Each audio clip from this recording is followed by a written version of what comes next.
जहाँ का जैसा वातावरण रहता है उसी हिसाब से आदमी उसमें पलता है।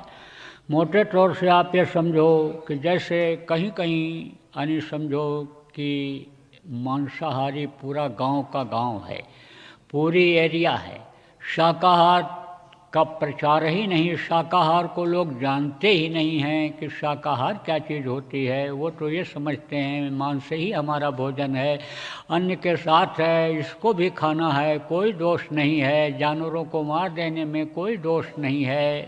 केवल यानी सरकार के तरफ से यही है यानी प्रतिबंध कि आदमी को मारोगे तो सज़ा मिलेगी, जानवरों को मारने से तो कोई सज़ा मिलनी नहीं है, कोई डर नहीं, कोई भय नहीं।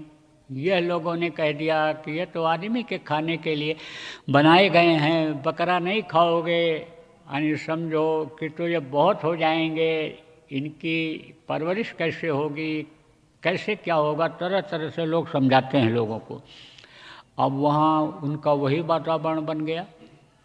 अब उसका असर क्या होगा यानी समझो भविष्य में, इसकी भी उनको जानकारी नहीं है। थोड़ा बहुत भी अगर किसी ने बताया भी, रेडियो में सुना, टीवी में देखा, अखबार मान लो पहुंचता है गांव में ऐसी जगहों पर जो यानी बैकवर्ड एरिया कहलाते हैं, क्षेत्र कहलाते हैं, पिछड़ा क्षेत्र कहलाते हैं। अखबार अगर वहाँ पहुँचता भी है और उसमें ये चीज़ आती है कि भाई मांस खाने से कोरोना हो रहा है, मांस खाने से या कैंसर बढ़ रहा है, मांस खाने से यानी समझो कि हार्ट अटैक हो रहा है, इन चीज़ों की जानकारी अगर थोड़ी देर के लिए हुई भी तो ये भूल और भ्रम के देश में भूल जाते हैं उस चीज़ को। मौत ही को भूल गया जैसे आदमी, ऐसे उस समय अपनी मौत को आदमी भूल जाता है और फिर उसी में लग जाता है। लेकिन प्रेमियों, जब बार बार किसी को समझाया जाता है, बताया जाता है बार बार, तब समझो कि आदमी के अंदर चैतन्यता आ जाती है, ज्ञान हो जाता है, उस चीज़ को पकड़ लेता है। तो कोई भी काम हो अगर करना है तो लग करके करना पड़ता है, सीख करके करने में उसमें कामयाबी मिलती है। तो देखो ये जितनी भी व्यवस्था ये बनाई जाती है, चाहे यह प्रचार प्रसार की हो, चाहे ये काम की हो, चाहे ट्रेनिंग की हो, जो भी हो, ये सब क्या है, यह एक तरह से लोगों के हित का होता है।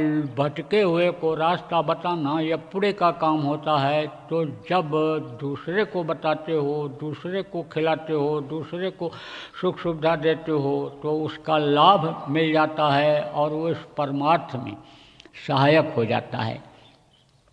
देखो कहते हैं कि तन साफ करके यानी नहा धो करके तब मंदिर में भगवान के पूजा के लिए जाओ। तो ये पूजा तो ऐसी पूजा है नहीं, आपकी नहाना धोना तो इसमें ज़रूरी नहीं है, लेकिन आपका अंतरात्मा गंदा है, आपका मन अगर गंदा है तो वो पूजा कबूल नहीं होगी, वो खुश नहीं होंगे।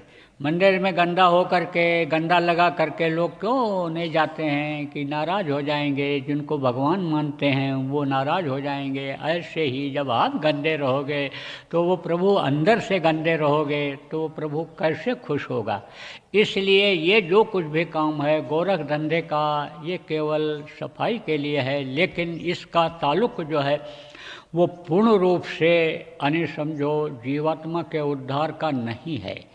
काम आपका तभी बनेगा जब आप बाहर की सफाई करके यानी मन को साफ करके, मन बाहर यानी समझो कि जीवात्मा के बाहर जो कर्म लगे हैं उसकी सफाई करके और मन को साफ करके, जब मन को लगा करके यानी जीवात्मा का लिए काम करोगे तब उसमें कामयाबी मिलेगी।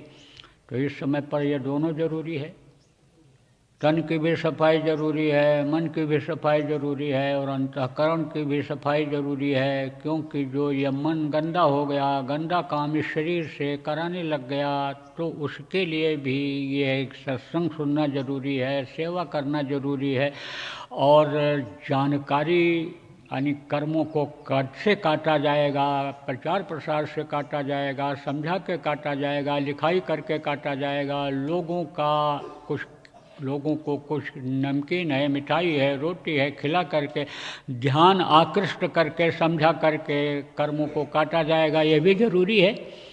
तो यह सब जो भी काम किया जा रहा है बस केवल जीवात्मा के कल्याण के लिए हो रहा है, लेकिन इस समय पर ये सारी चीज़ें ज़रूरी हैं, तो सब करना चाहिए।